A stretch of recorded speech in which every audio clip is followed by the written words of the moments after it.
Because the open secret is that the system doesn't just tax your income, it taxes your savings.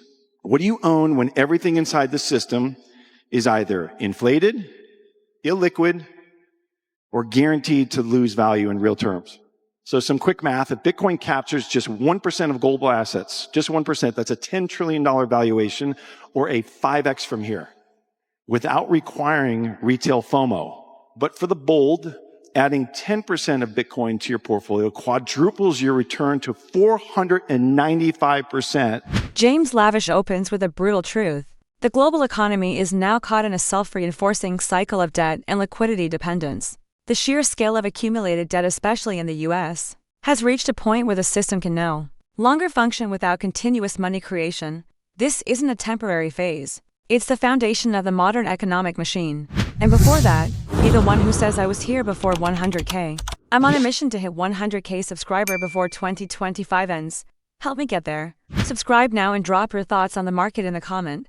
Let's win and grow together. With debt load so high, the only way out is inflation and money creation. And make no mistake, without more liquidity, the system will simply collapse on itself.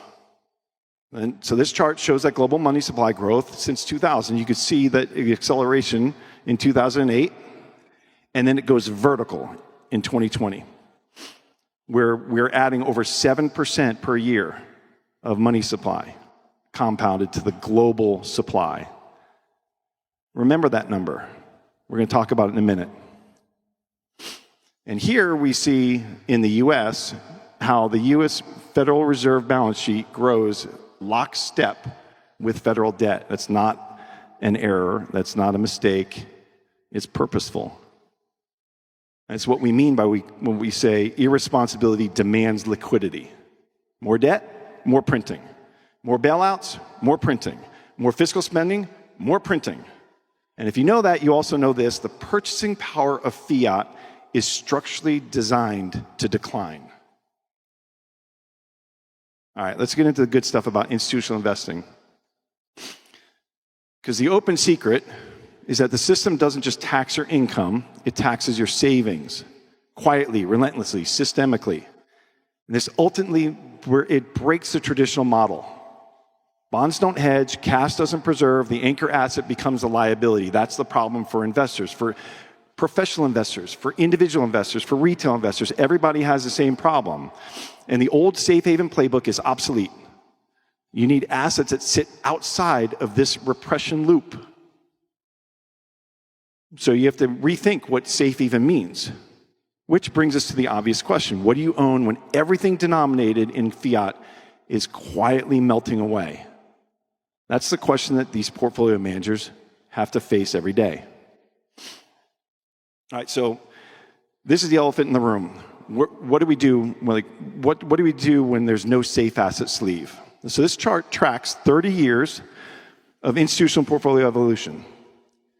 In 1994, 85% of the capital sat in fixed income. By 2022, that number dropped to 4%. Why? Because safe no longer meant productive. Bonds don't hedge, they don't preserve wealth, they don't meet future liabilities. With negative real yields and suppressed coupons, they become an anchor that drags your returns down, not a risk buffer. And so what happens? You're forced to reach. As an investor, and I've lived this, you're forced to reach into illiquid assets, into private deals, into derivatives and leverage. You build complexity into your portfolios. You increase the duration. You add tracking error, all to chase that same 7% nominal yield across the board. In a world where, remember that number? The global money supply is expanding at the same rate, 7%. Same return target, triple the risk, zero real return. And complexity and risk are doing all the work. Portfolio managers are simply hamsters on a treadmill, and we all know it's unsustainable. So we arrive at the real question: what do you own when everything inside the system is either inflated, illiquid, or guaranteed to lose value in real terms? And that's where we begin to shift, not into speculation, but into design fit assets. Assets built for this very problem. And that brings us to the institutional mindset, because it's not easy for institutions. I know it, I've lived it. They can't simply shift their mindset and adopt a new strategy. So Bitcoin maxis like to call these guys dinosaurs. But in reality, institutions are more like massive ocean liners, programmed for a destination. Institutions are now learning that Bitcoin is not just digital gold. It's monetary architecture built for a world of endless mistrust, constant overreach, and oppressive inflation. It has no central issuer, no credit risk, no dilution. You all know all this. Its monetary policy is embedded in the code. Only 21 million will ever be issued, full stop. It clears 24/7. It's borderless, programmable, and it's neutral. And in a multipolar world where sovereigns are questioning the dollar system and seeking neutral reserves, Bitcoin is the first digital asset that offers true and trustless neutrality. It's simple. Bitcoin already trades over $50 billion a day. It settles in real time. It's got full public ledger transparency. I'm preaching to the choir, I know that. But Bitcoin is the only uncorrelated global liquid hard-capped asset that exists. That alone earns it a spot in your portfolio. If you're an institutional investor out there and you're listening to this, it earns a spot because of those things with what's going on in the world. So let's take a peek what happens when you do add it. What we're looking at here is a traditional 60-40 portfolio, the blue line at the bottom. Okay, and that's 60% stocks and 40% bonds. Over the past decade, that returned 127%. Not too bad. Annualized rate of 8.5%. Okay, remember what we said the hurdle rate is? 7%. So it's not that great. You only get just over 1.5% of above that neutral rate. So replacing just 1% of the bond portfolio, the bond side of this, it boosts your return to 153% and 9.7% annualized. Okay, better. Adding 5% Bitcoin and taking it out of the bond portfolio to do that doubles your return to 275%. 14.1% annualized, even better. But for the bold, adding 10% of Bitcoin to your portfolio quadruples your return to 495% and a whopping 19.5% annualized rate. Thank you to Bitwise for the model that they've allowed us to use for this. But if that doesn't convince you, get this, your Sharpe ratio, which is your risk-adjusted return, it goes up with each amount of Bitcoin that you add to your portfolio. And with 10%, you jump over that magic asset allocator number, which is 1.0. If you get over a 1.0 Sharpe ratio, it's easy to defend. So think about that, though. 5% Bitcoin allocation, no leverage, no derivatives, doubles your return and significantly improves the risk-adjusted return. Then 10% just kicks it up even further.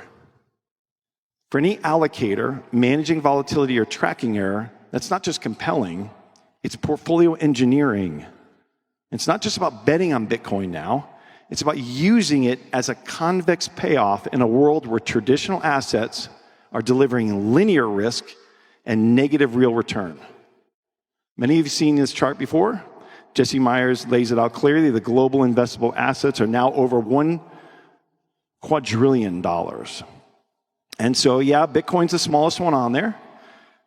But gold has been around for thousands of years, and Bitcoin is already a tenth of its size in just 15 years.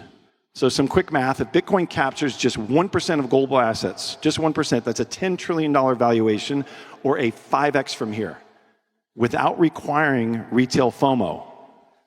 And the first institution to allocate, well, they're not looking for validation. They're positioning for scale. Lavish's final thesis is perhaps the most powerful of all.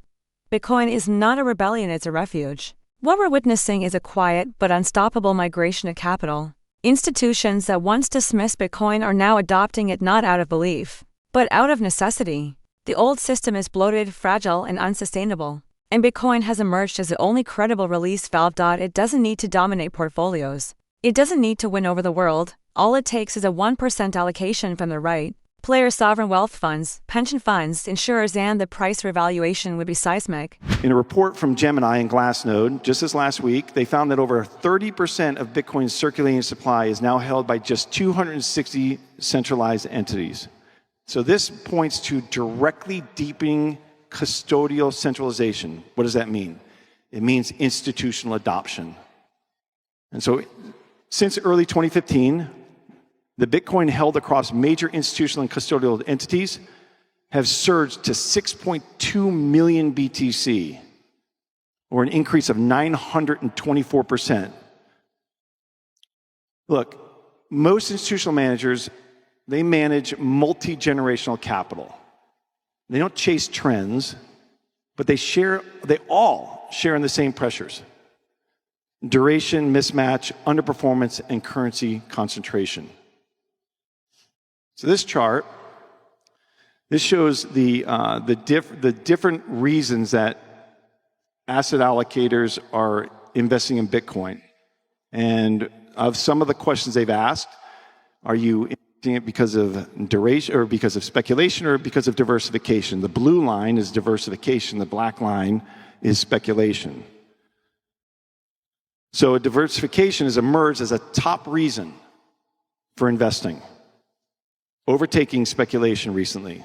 So despite the common belief that speculation is the main driver, it now ranks third or fourth as the most cited reason, often coming in below client demand and diversification.